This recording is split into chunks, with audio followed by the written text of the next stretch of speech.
ஒழு செய்யலான்னு போனால் தண்ணி வரல. ஹவுஸ் ஓனர்கிட்ட சொல்லுவோம். ஹலோ அக்கா, தண்ணி வரலக்கா, கொஞ்சம் மோட்ரு போட்டு விடுங்கக்கா. தண்ணி வரலையா? சரி சரி போட்டு விட்றேன். சரிங்கக்கா, மோட்ரு போட்டு விடுங்க. யாரும்மா? யார் ஃபோன் பண்ணா?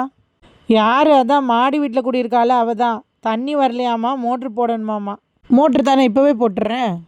எங்கே போகிற? வேணாம் வேணாம், மோட்ரெல்லாம் இப்போ போட வேணாம், இருக்கட்டும். காலையில் போட்டதுமா, நமக்குமே இன்னும் தண்ணி வரல. நம்மளும் வேலை செய்யணும் இல்லையா கிச்சனில்.